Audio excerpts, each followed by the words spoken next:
Hey folks, Lisa here from the Call That Girl show. Before you start watching or listening to the show that's coming up here, I just want to let you know that I happen to have a technical snag during the show. And what that means is while I was doing the recording on my Zoom software with Amit, who you're going to be learning more about, my side happened to record really garbled, but you can still listen to it. I just sound like this. It's really weird, but I decided to still put it out with a little announcement beforehand because everything we talked about was awesome. And for those that do software, using webinar software like this for recordings, I talked to my friend Matthew Rodella, who does a lot of Zoom, and actually he introduced me to Zoom. And he said, yeah, it's happened to him before too. So if you're going to be doing a lot of recordings, you want to have a backup software for the audio. So at least if that happens, you can go in and adjust it in your editing software. And I've also had Zoom sometimes crash on me. It's not the perfect software, but it's super awesome. I love using this Zoom. So anyway, that's it, folks, and we'll see you in the show here. Thanks. Hey, folks, welcome to the Call That Girl show. I'm Lisa Hendrickson, your hostess, and this is show number 96. And this week we have a special guest, a technician that I met through the Facebook groups, the IT Business Owners Group. And even though he doesn't do Office 365 as much as I do, I just really wanted to bring him on and introduce you all to him. He's been kind of poking around the channels, and I thought it'd be a great way to learn more about what Amit does and how maybe he can help your company and how you can help his or whatever. Welcome, Amit. Thank you, Lisa. And it's Amit Mehta from TechVoo, and you are located out of Chicago. You've got 2 stores in the suburbs, right? That's right, West Chicago area. West Chicago. How the stores doing for you? Great. We've been actually this 2017 hit 10 years in business. Oh my God! So doing solid, and actually now we're back in we've been in our growth phase, but yeah, they're doing great, and we're going to continue growing now. Well, everybody says that stores are dying. You know, it's an interesting dynamic because there you'll meet a lot of people that actually what they see as an evolution. They start with the at-home business, get a store, then eventually go to MSP and decide to get rid of the store or residential piece. But for us, there's a fantastic synergy. I mean, we've grown our profits and revenues by leveraging the stores in the residential business to get into the businesses and do the corporate side. So our revenue is corporate heavy, but our volume is residential, and that feeds a lot of corporate business for us. Right. So you kept the lead generation. Mm-hmm. Because that's what I think. I listen to the business owners online, and they're like, we're 100% MSP. And I'm like, well, are you really? Yeah. Because a lot of times you need those break fix calls to lead it to the MSP, right? Oh, yeah. And you know, from a business standpoint, it's nice to have the shops stay busy with the break fix, and then our technicians to be able to go on site, and for us to do our larger project work by going out to the businesses and do the commercial and MSP work. Yeah, we're going to be talking about a lot about that in the show today, because what I've been finding out is there's little golden nuggets with the meat that I didn't know about. And as we're getting to know each other more, we're exploring more and more ways to make money. And I say it that way because that's what it is, right? It's business. Yeah, it is. So we'll start with the meat. I get random chats on Facebook a lot. Yeah. So Amit, I'd like you to tell your little story of how we met first. I think it's kind of fun. Absolutely. And so I was searching online and within the IT Business Owners Group for something I didn't realize was such an old post until actually you told me later. But I pull up a post and I go, oh yeah, that's what I was looking for. And you had personally a lot of success with your business and Office 365 coming up high in SEO. And so I reached out to you and said, hey, this is great. Can we do that, but for web applications? Because we've typically done a lot of .NET and PHP and other web app work. And that's really where it started, you know. So I thought it was a recent post. I didn't realize I was resurrecting something from years ago. But hey, that's the power and the beauty of search, right? So brought it up, made a great connection, and then you were gracious enough to tell me a little bit about your services and help us out and get us on the board, so to speak, with some of the SEO work. Yeah, the thing I've tried to tell folks, which I told you, is that, you know, if you want to do stuff on it's managing the expectations of the SEO. I tell you that a lot of people think, well, I can get everything done in a 4-hour block. And Amit, you know, found out that we got a lot of different things done, but we got to test the waters. That was, I think, the most important thing, because you could test it and see where your money's going to go. And we found that we hit an ace with you with one of the SEO keywords that got you national like instantly. Yeah, I will tell you, when I explained that to some of our staff, I was still just so shocked that something can go like literally overnight from a page that never existed to #1 worldwide, not even just like US. And for that long tail search, I mean, and it's great because for the people that are looking tail, that was like a 3-word. That's right. You know, yeah, that's right. Yeah, it was not even exactly. So when people are looking for it, we're going to come up. And you know, we've gotten a couple random calls that I have to think are attributed to that. So I try to tell people that I love exploring what we can do with your webpage and certain keywords. And that was one of those things that when we got talking, I was just threw it out there. I go, let's go try it. And all of a sudden I was like an hour later, look, boom, it hit and it stayed there. But the thing is that I don't like people to say, oh, I want the same thing. Well, I always do a test. And we did a couple of, I think 3 different tests, didn't we? We did a few, yep. Yep. And then Amit is smart. He's like, well, let us sit now and think about this before we invest more. And a lot of people want to do other things that are more funneled. So Amit has a lot going on, you guys. So I'm going to tell you that.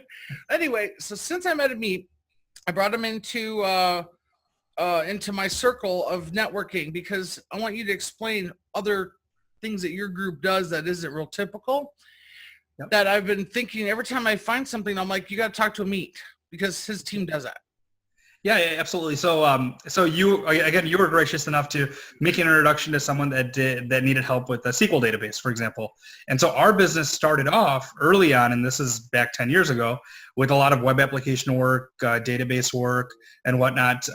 So we have grown into and grown a lot of revenue in break fix and MSP work, but a big part of our revenue each year is still web applications. So that was one piece that I thought was very complementary actually to the services you provide, because we can always leverage your expertise in SEO and Office 365 and a lot of other things, while we can provide a lot of these, I guess what you would call sort of maybe unrelated or random things like databases, web application, virtual fabrics. So we do a lot of hypervising, virtualization of desktops and whatnot. So over the years, you know, we've spread our wings a little bit in a few different technologies.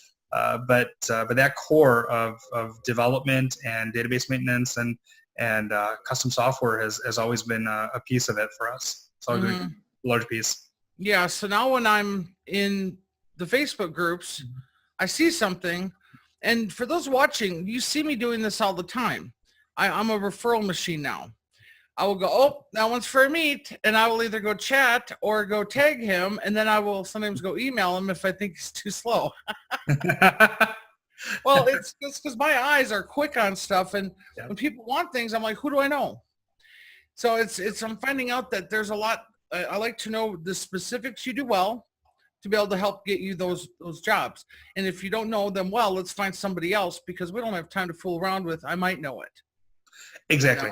No. Yeah, and that's where actually I think I've seen a lot of benefit as well, because when I looked at your page, so you have that technician or the referral form page, which I think is really useful because, you know, with technology, I think it changed. Maybe 15, 20 years ago, you could basically know it all, but now no one can really know it all. I mean, there's enough depth to each piece of technology, and the breadth is so wide that I think at this point, it's fair to say that we're all going to need someone at some point and refer something out. So you provide a great sort of brokering hub there for us to be able to come back and say, okay, well, I may not be the expert in SharePoint, but you either can help us or you know someone.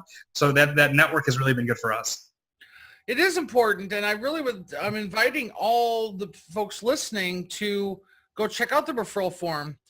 Now, here's the thing is that I kind of have it filled with people I already need. But if you find a hole that you are not, you know, that you do that's not on there, contact me.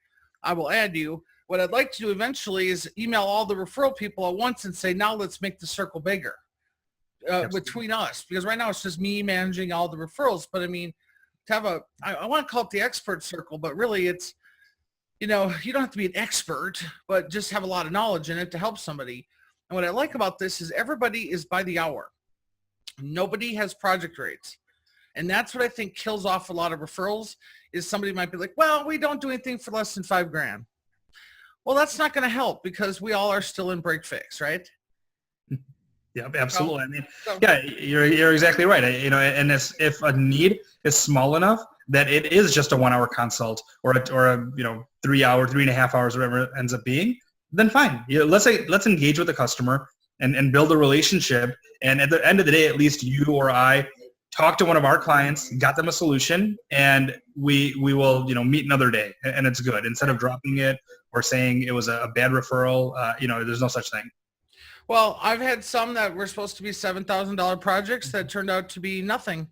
You don't get excited until you see the referral check come in. You know what I mean? And you just have to keep doing what you do. And I think I have a guy down in Kentucky that sent me a referral 4 years ago. Don't even remember his name, right? Mhm. Every year, this client buys $1,600 of tickets from me. So that's been 4 years. He vanished. Well, the other day he calls me and he's like, hey, it's so-and-so from that referral. And I was like, oh my God, I love you. Like you're still there.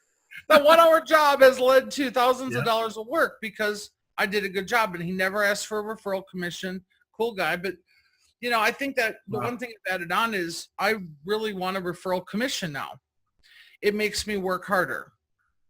So Yeah. you notice how fast I'm out tagging people? Well, absolutely. And that's the key, right? When you said it's about business and about making money, we want to do it properly, and we want to have a system that makes sense for everyone, and that does it. I think having the referral system in place, it does it. It makes sense. It does. And everybody so far I've got in the referral form, I'm not going to lie, everybody pays me a commission. So it's there. You be it on the list, you're paying me a commission, but I will work hard to find you those leads when I can. And if you don't want to, you're not in. Yeah, that's fair enough, right? That's fair enough. Well, I have one guy that is in some of the groups I'm in, and even though, here's what's funny is I might tag him, and I still get the commission because I found it first. You know what I mean? Yeah, hey, like, of course. Just because you're a group member doesn't mean it counts, But yeah, the referrals this year, I got to say, have been incredible. I've given my migration tech, I think, 8 migrations since January 1. Oh, wow. Oh, yeah. Because last year I had, I've said it on the other shows, my migrations were about 40% in 2016, 5% in 17. Because I just gave up. I was so tired of them. Yeah. Well, this year I was like, I found a tech to do them. So now I've done 8 already. Which is amazing. Already. Wow. February 2nd right now, 8 already. My commission checks are just flowing in. And I love it. Yeah, no, that's good. It's like a tiered approach to it. You build on it. Well, yeah, and then plus it helps other small businesses work with small businesses, which we're all about is supporting small business. Yeah, and speaking of referrals, so one of the other things that you had referred me to was ASCII, the group, which is mostly made up of MSPs, and that again was a good complementary sort of a group to be a part of for us, because doing a lot of the custom development and database design and applications and websites, that's something that a lot of typical MSP shops don't necessarily get involved in. Right. So they may do some of the hosting or even the virtual fabric, but they usually don't do the developer side of it or the wireframes and the UX UI design and all of that. So that's where we really get into that. And so what's been interesting is, I think you introduced me to it a couple of weeks ago, and already I've had 2 web application conversations and kicked off some work for some server work as well. So it's a great thing. This whole referral community, and I know you're a true networker, so you live and breathe this, but it's a great thing. Well, I think last year I probably gave away, I don't know, let's just say tons of referrals, and I didn't ask for money. Yeah. Well, guess what? Now that I ask for money, people aren't saying no. Yeah. Like, hey, you were leaving it on the table, huh? Well, I was, and you know what? Honestly, part of my 2017 end of year was so exhausting doing things for free that I've actually turned down helping people in Facebook chat. Yeah, the interesting thing I think from a business perspective is no one necessarily wants stuff for free. I think we all understand that we're in business here and we should all benefit. So when you make it easy for them by just proposing an idea of, hey, how about if we refer this way or have this sort of commission set up, it makes it easy. Everyone wants to say yes. they're not sure if the proposal's not out there. They don't know if they should offer. They don't know if this is a one-off. But you make it easy.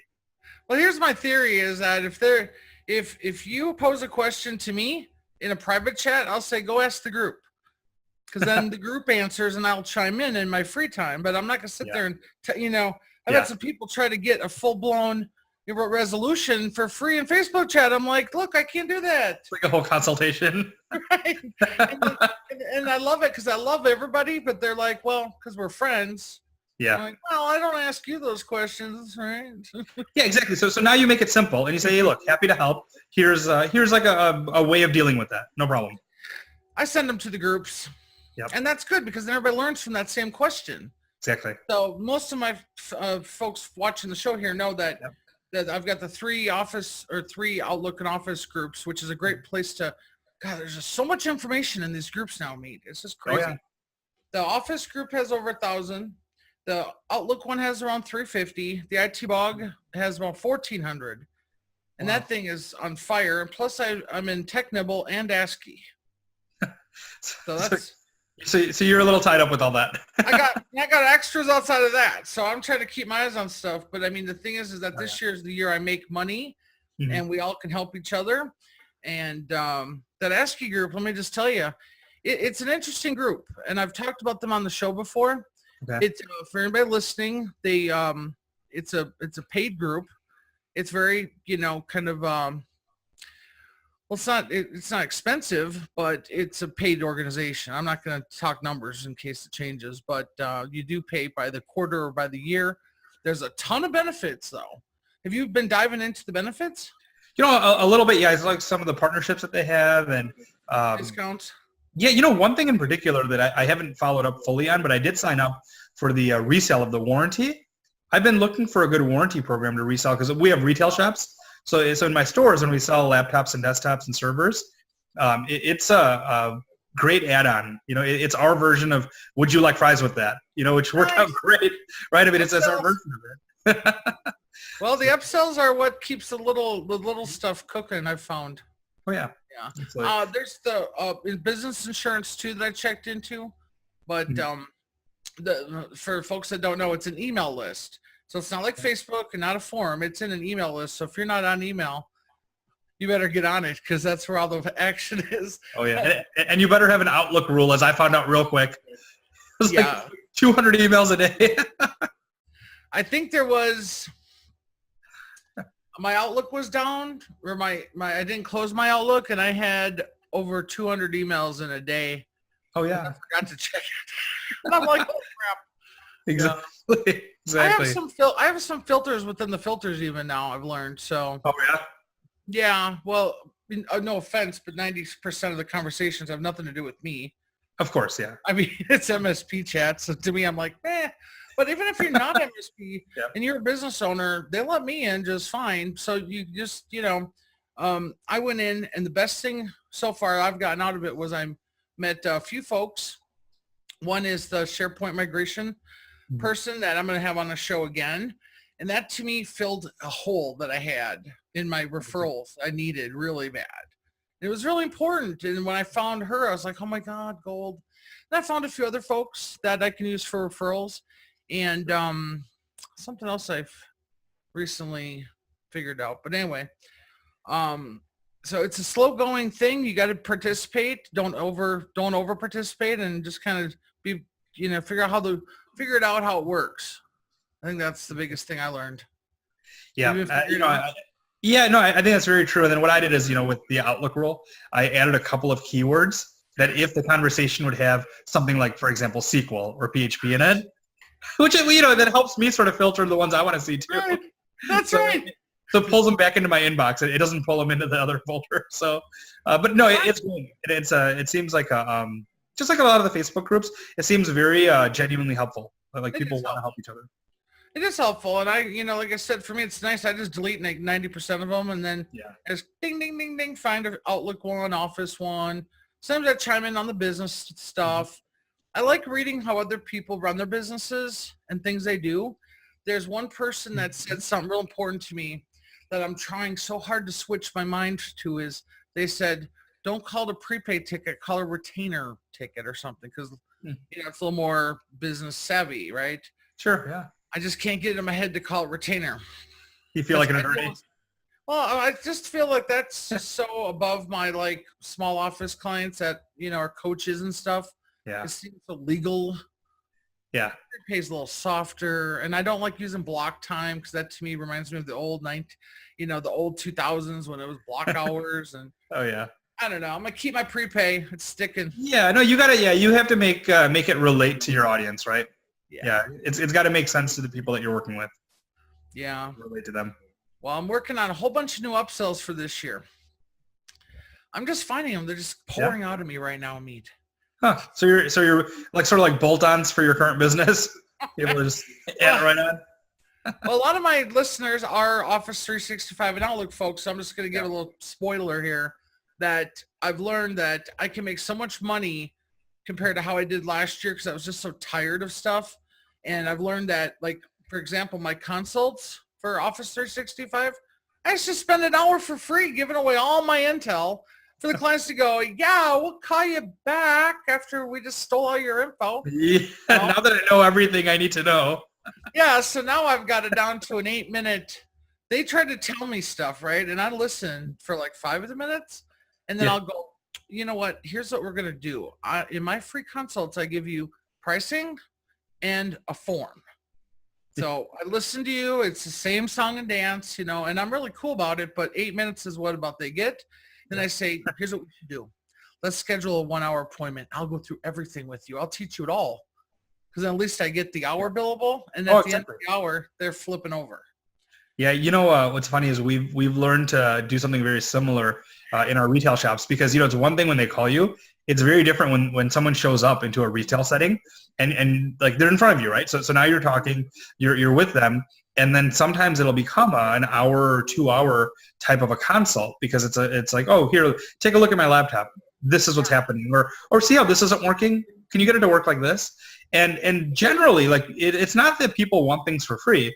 It's just that if we didn't set the expectation, then you can't expect them to stop in the middle and say, okay, why don't you bill me? So now we've learned to set the expectation properly. And then once it gets over a few minutes, because a few minutes is fine, right? We're here to answer questions, help them. But once we realize, wait, this could be maybe half an hour or an hour, we'll carve out that time and then let them know, hey, this will be at our hourly rate. Here's the rate. This is how long we think it'll take. And then they're usually happy to do it. Or they'll say, yeah, that's fine. Either we can schedule an appointment or we can do it now. We have coverage in the store. So another tech will cover. And why don't we just sit down and we'll go through all of your questions. And people love it, right? But for years, we did exactly what you're saying, an hour into it. And at the end of the hour, now it's weird, right? They get up and you're not going to be like, hey, by the way, you owe me some money. No. It's not right. So you don't do that because we never set the expectation. So we're much better off doing that early and correctly now and give them the decision. And also, so if any clients are listening, I'm very open about this stuff. Like I've been down that road of one person. Actually, back in the day, I used to use that word that I never use anymore. It's called a proposal. No more proposals. I used to spend hours writing them. I put the colors on it. I'd give it a fancy border. I'd put their logo in there. To try to win a 10 mailbox migration. Seriously. That was how important it was to me 5 years ago. Yeah. Now I'm like 8 minutes, get the form out, we're done. Well, you're a professional. And the thing is, what you used to do years ago, what you did in an hour, you could probably do in 20 minutes today. Right. So there's an efficiency. So you have to make sure you're billing for your efficiency. People are coming to you because they want it done in 20 minutes. They don't want to wait 2 hours and see if you can wing it. No, and I've actually got it down to where I was smart this year. I filled out, or I created some canned email messages that people know are canned, but I tell them they're canned messages. Like after the 8 minutes, I go, I'm going to send you a few links and some information that I send to everybody. So then I just write a little note like, hey, so-and-so, thanks for chatting today. Fill out this when you're ready. And then I have a thing called a form. When you're ready, you fill that out because guess what? I'm not following up with you. Yeah, there you go. And they're serious, and if they want it done, then they will. And that's it's you sort of self-filtering that way too. Well, honestly, with the work I do, I don't have time to follow up. And plus half the times I follow up, no one knows my phone number. They won't pick up. I leave a voicemail, then they call me back 2 weeks later, and they don't know who I am, and I'm like, Yeah. I've just learned that I've got things down to, it's a nice path now. I still give the personal touch. I move on. I have upsells, and I'm hoping this year that a lot of income I get is from me doing what I'm enjoying, is the sales part. I'm sure you are too. You're the primary at the company, right? Yeah, exactly. And that sort of development, it gets you back into the entrepreneurial spirit sometimes because we're so busy doing what we do every day that we forget to have fun, and we forget why we started doing this, right? Sometimes I have people now. I have people. That's good. That's good. Yeah, so you can carve out some of your own time to do what you want to do. Like for example, on my side, it's the franchise. It's a big thing, and that's a part of the reason why after I opened 2 stores in the first couple of years, I sort of stabilized out, and we're opening a 3rd actually this year. But the reason we stopped the growth a little bit is because we were refining internal processes, right. And that's a lot of what I enjoy is getting the system right. So I've always been like sort of a macro thinker that way. I want to get everything right so that way we can scale it. And what I didn't realize early on is it takes a lot of work. What? To do a franchise? Nah. Yeah. Well, actually, you remember what I asked you? I was like, Amit, are you really doing a franchise right now? Stores are closing. And you're like, mm-hmm. Yep. And tell us about it. Oh yeah, absolutely. So that's actually that's actually part of the good news. What I've found, and this is very simple, is the marketing piece that well about from SEO, but just in general, when you have retail stores, the marketing piece, whether it's online ads or physical mail, whatever it is so critical to grow the core of the business that almost every computer repair shop owner, like retailer that I've met, especially the ones that are closing, they just never invested in it. So to them, if they look at their numbers and they think, okay, well, I barely made enough to break even, or I'm going to go to all these chamber meetings and I'm going to wait for someone to call me, all of that is critical. But if you're not injecting business through something active, like AdWords, for example, like someone has a need today, they're going to call you today, they're going to walk in the store today. If you're not doing that, it's never going to survive. So, early on, I would say almost everything that we made in the first few months, I put right back into advertising. And that really helped. Yeah, I mean, it grew our core business, and we don't have to do nearly that much now, but we still spend at least, I'm guessing, a couple $1,000 a month, at least on marketing and advertising. Because if you don't do that and we just rely on our repeat and referral business, yes, that will pay our bills. And yes, we have about 5,000 clients now. So over the years, so we have a base that we can pay our bills and my techs will get paid and we'll be okay, but that is not how you grow. So I think part of the reason we're franchising is because there's a huge opportunity out there. If someone is willing to spend the time and effort to follow our system, I mean, they can make money. People do buy franchise systems though. It's big money. You're absolutely right. Yeah. I know it is. I got some franchise clients. Yeah. Well, so in general, franchising is a great thing. It consolidates a lot of systems and good practices into one flow that someone can follow. Yeah. But what I've seen on the IT side is there are MSP only systems, which there's a couple of big ones. And then there's a mobile type where someone can work from home or their car. There's really not any large retail ones. There's one like Mac only one, but there's really not any place you've heard of that's not Geek Squad basically.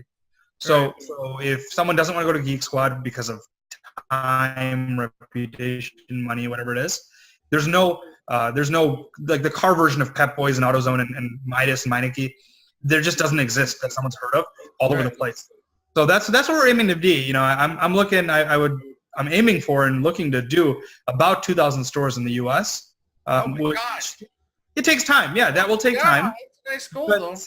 Well, there's enough. I mean, just looking at census data and demographics, I know what our ideal customers look like in terms of like the regions and the metro areas and whatnot.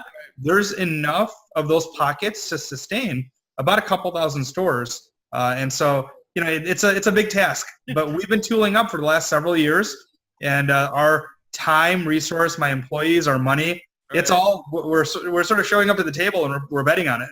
You're calling those guys your original 12. Come on. Like yeah, no, they're awesome. I will say My employees are awesome. They're A-plus players, and I think you really need that to get the system up and going and done right. So yeah, we've got A-plus performers at this point. Well, here's what I like is when I've sent Amit a referral, he always says, I have a tech. I love it. Because you have techs that have the expert need, the expert work. So it's kind of like your company's doing it, but you have the person. Absolutely. You know, as opposite of me, I've got the people, but I don't have them in-house. Yeah, Well, you know. I'm sorry, go ahead.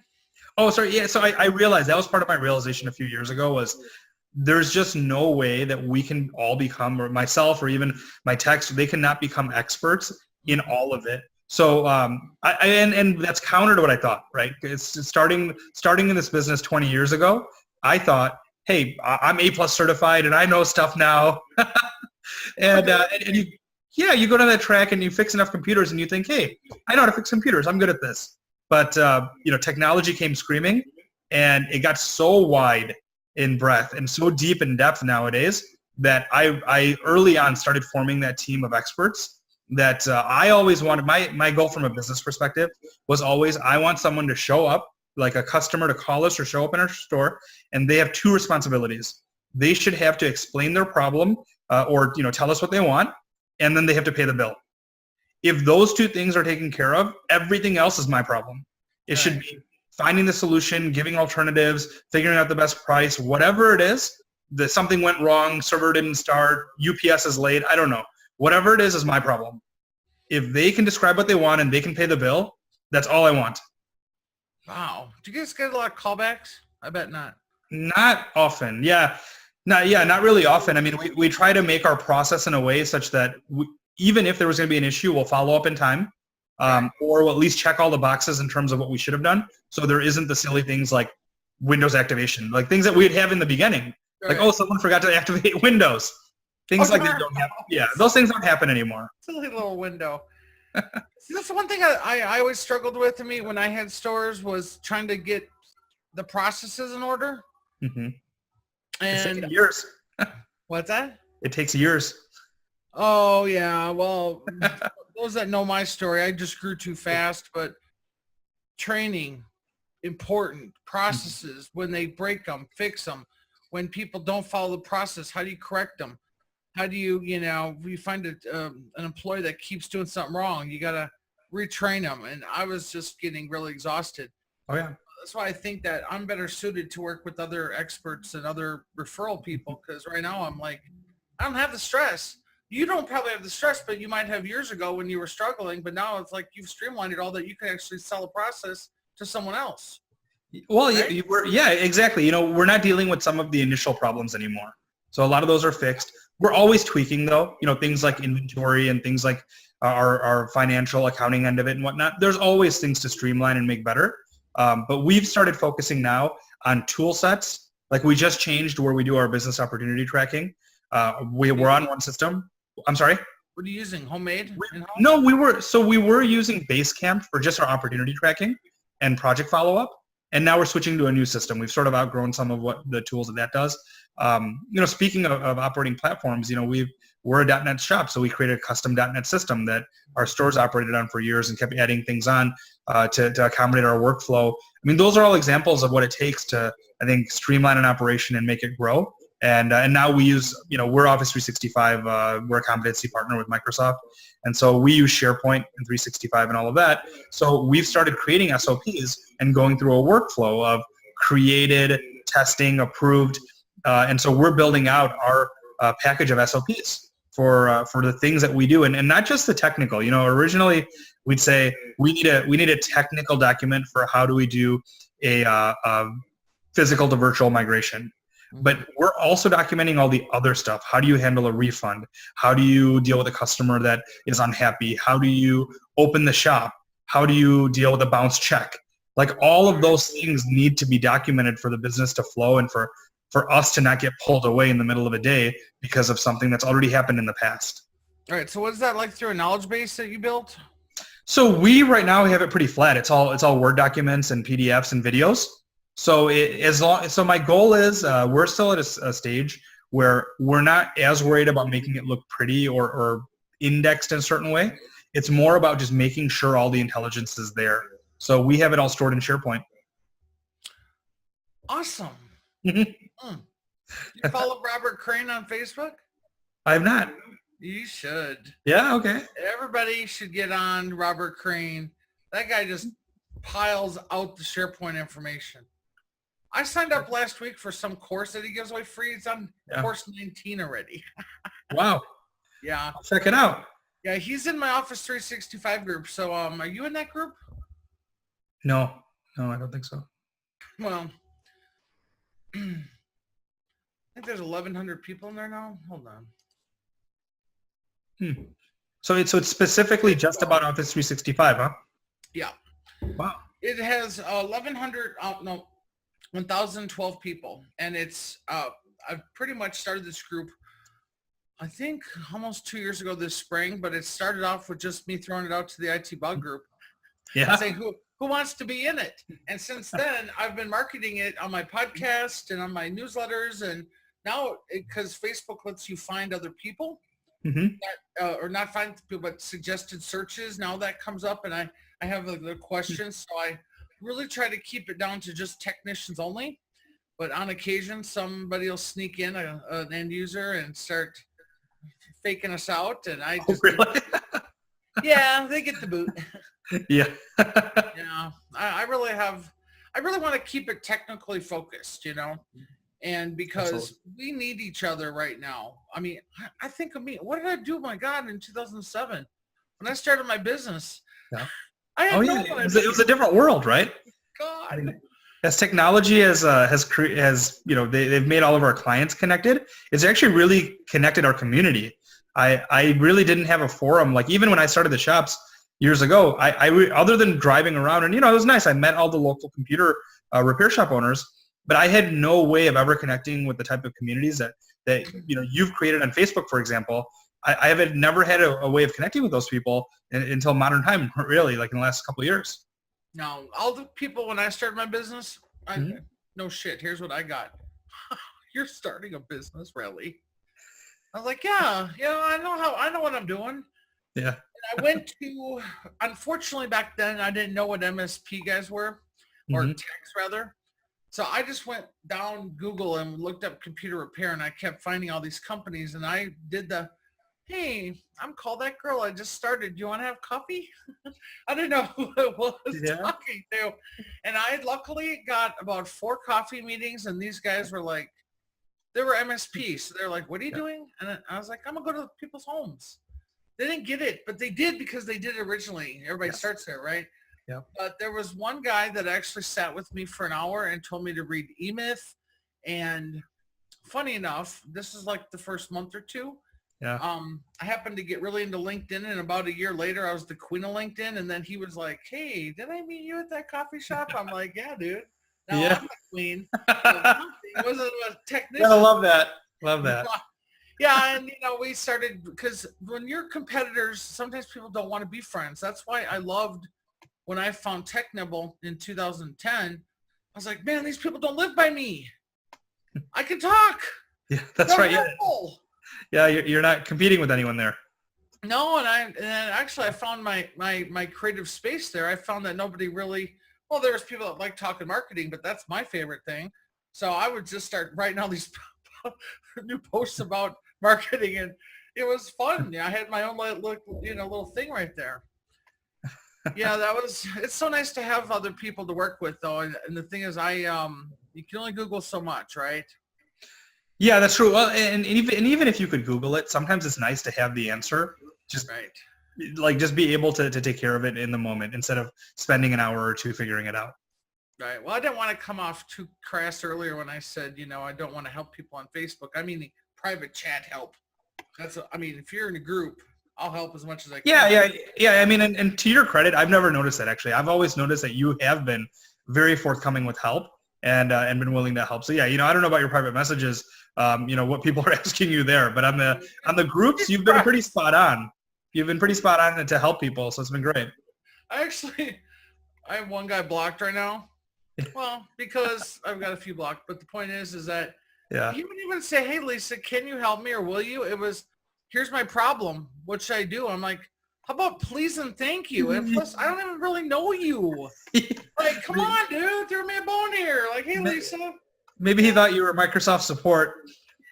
I don't know, man, but I don't know. I just have been like, go ask the groups, and I send them a link and send them on their way. But I don't know. So, you know what, though? I actually, like with you, you chatted with me, and now look, we're friends and colleagues and referring partners. And, you know, that's why I love keep things open. You never know where it's going to lead to. Oh, that's exactly it. Yeah, it's a great network of IT. You know, I look at it as like a web. I know. I remember. I mean, I got a referral here from this thing on ASCII. You might want to join the group. Poof, joined. Yeah. Well, you know, I figured you have good ideas, and that was another good idea of yours. So I'm like, why wait?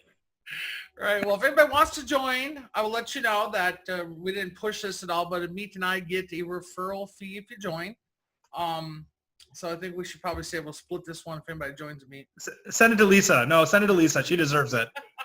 Yeah. No. Well, I don't want people I'm joining. the rookie here. What that? I'm the rookie here. You're the veteran. You take it. All right. Well, you deserve it. The thing is, it's funny is if you tell people in a group that you join ASCII, they're all like, tell them I referred you. Everybody wants a referral. After you join. Yeah, but I don't want to refer people that aren't going to understand the group and that, Yeah. you know, it's not just like a referral lead service. Not at all. It's really a learning and helpful email list thing. But if you put out, people pay attention. And that's why, you know, I was told right away, because I'm a big promotions person, not to over promote, just to put stuff in your signature line and just follow how it rolls. Yeah. So I do that. And I get texts that say, hey, I found you an ASCII, I have a referral. I'm like, cool, you know? Yeah, and I think one interesting thing about that has been you don't get the newbie questions. So, you know, in a lot of like the forums and Facebook and whatnot, sometimes you'll get the very like, which is fine. We're all novice in some things, but you get a lot of novice questions. In this, it's a little bit more matured questions. So they've already run through the Ask a Tech and Google, and now they're coming up against something that does really require like a SonicWall like expert or a Cisco expert or something. So you're hitting the sort of higher level questions where it really will take only like one or two people in that group that can really hit it on the head. Right. But then they do hire each other and help each other. Mm-hmm. Just like the IT bug is a similar thing, you know. I mean, I actually had a guy say, since I've joined the group, Lisa, I've made 3 new client and networking referrals out of it. Fantastic. And I'm like, that. It's just, well, the group is really, you know, busy right now. But the point is, if you participate, you'll get something out of it. Even though it's free, the Facebook group, you know, it still has a value if you participate. That's why I tag people. I'm like, uh-oh, they need your help. But it's a lot of work. I'm actually a moderator there. So I try to, and there's not a lot of drama or anything. So it's nice. But 21,000 posts a day now it's averaging. No kidding? Yeah. Wow. Well, I think here's what they do is they count it as comments, posts, likes, reactions. So as long as somebody touches something in that, like smiles it or frowns it or hearts it, that counts. Yeah, I mean, that's still a lot of activity though. Yeah, Scott just put out a thing thanking me and the other mod is we hit 21,000 a day. That's insane. That's a lot of activity. Wow. Well done. It's great. Well, before we close, I want you to tell me what that VOO means. Absolutely. What is it? So, you know, I'll just take a quick step back. We rebranded. So we used to be Fast On Site was the name of our company. Okay. And through the process of franchising, it required trademarking. So we changed our name. And I wanted to make sure it got a little bit closer to the sector. So tech is, of course, technology. So we got that piece. And then the VOO is vision of opportunity. So that opportunity is for us, it's for our clients, it's for our franchisees. We just saw it sort of all around. And we wanted something that was a sort of a sharp word. I mean, I really like TechVoo. It was, so it is, it's memorable. And then when it came time for logo creation and all of that and the fonts, like we were actually pretty particular about going through that process, refining it, doing it right. And we ended up with something that as a group of our staff and even our customers, we all related to it. So we did a lot of A/B testing and arrived at it. But yeah, that's vision of opportunity, and I think there is a great opportunity for all of us, the IT group, the clients, and the franchisees. Right. Also, we didn't talk about your little web appy thing that you made that I really enjoyed testing. He sent me a link and said, hey, what do you think of this? I was like, I like it. I just don't know. So I did why don't you tell us? Then you... Absolutely. It's websitecost.techvoo.com. And what it does is, so here's the need is, a lot of times we get people will ask us, hey, how much would this cost? And we can wing it sometimes and say, hey, that's like a $500 site or a $50,000 site. It just depends. But we got down to just 10 questions. We forced ourselves to get down to 10 questions. So without entering any of your information, without asking, what's your name, what's your email, what we do is we let you hit decide on 10 questions, and you tell us in your web app, do you want e-commerce? Do you need like HIPAA regulation compliant, things like that? And once you get through those 10 questions, by the end of it, we will give you some estimate. Now, of course, it can't be exact in 10 questions, but we'll tell you, are you in the $5,000 ballpark? Are you in the $20,000 ballpark? But in that site, websitecost.techvoo.com, it at least gives you the entry point for getting an idea of what your site might cost if you wanted an application to be built. Oh, I will tell you that the one I picked was based, I think you sent it to me right when I was doing the callthatgirl.com site, okay? Mm-hmm. Now, here's just a quick story. Last summer, I built a website for my SEO and SEO stuff. I didn't like that business, so I closed it. It was just a service. Then I helped the IT Bog build the website for that, right? And that was like my project. I built it. I put in a Google map. I built a member directory. I was so into it. I must have put 40, 50 hours into that alone, right? Wow. Then I've never really done a website like that, so I realized, wow, 40, 50 hours, and I'm talking about tinkering with all the little stuff, right? Yeah. Times what? What's my value an hour, right? Yeah. So then I went and did the callthatgirl.com website, and that website I've put in probably, let's say 40 hours, right? Times $50 an hour, which that's way low. Yeah. So actually with your app thing, it came up with 7,500. And that's what I think, if I would have known, if I didn't have the time to do all of it, I would have spent 7,500 to get that site. I would have known and budgeted for it because I got what I would have wanted. So it's a good app estimator. Yeah, thank you for that. Yeah, but it's that's one of those like small things where we noticed a need and wanted to just put something out there to help people answer that question of how much. And it won't always be like 100% accurate, but it gives you a ballpark. But let me tell you that if I would have hired you guys to do my .com, it would have been, here's the thing, is lots of emails and changes and this and thating. Yeah. Because that's how I am. I'm really picky, so I'm lucky I'm talented for myself to do it myself. Yeah. But I had to hire out a couple guys from Upwork and another website guy to do some finishing touches, and it's outside of my scope, Yep. Yeah. I think so. That's another piece where over the years we've had to create processes. So now we do our information gathering in such a way that we're able to make the wireframes, which are like the sketches for your pages, in a way that we show you all the screens that are going to be made and prototyped even before we build any line of code in the back end. So because it used to happen a lot, we go build something and then it makes sense. You see it and you're like, maybe how about a little bit like this? How about we change that? Now what we do is for apps like that, we build all the screens on the front end, show them to you. So you can see them and say, oh yeah, here's my login page. Then you click on this, it goes there. All of that is done before any line of code is even written or database schema is defined. So it's so much more efficient that you do all of your front end changes, then we go create the system. Wow. Nice. And then where's all the SEO love? Yeah, that's right. Then we have to refer an excellent partner like yourself to get that thing to come up on Google. Right. Well, actually, the SEO stuff is interesting. I've been picking up some new clients here and there, little jobs, but I've not 100% sure I'm going to be focusing my services on the SEO stuff. Oh, I see. So from a business development standpoint, you do it, but that's not where you're focused in development right now? Well, last year I thought it would be something I could focus on, but I just found that people weren't as interested as I thought. And get this, Amit, the people that I didn't think were interested have come out to me, and they're paying me like $2,500. It's not a small job, so I'm not even marketing it, and they're coming to me. Well, I mean, I think that speaks volumes because you're doing a great job. I mean, in the initial project that we did, you turned great results. And it makes sense because it's a need. I mean, I can tell you because we do the websites and we don't do the SEO. is that people always add. That's always question number 2 about SEO. So, now I can refer them to you, and, you can feel it out if you want to do that business. But we've never found a great expert in that. Everyone says that they can do SEO, just like everyone is a painter. It's like, sure, I can paint, but do you want me to paint your house? No.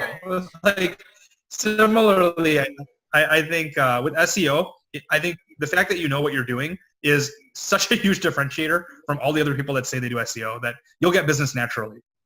Well, I think the problem I've had is that people expect calls right away.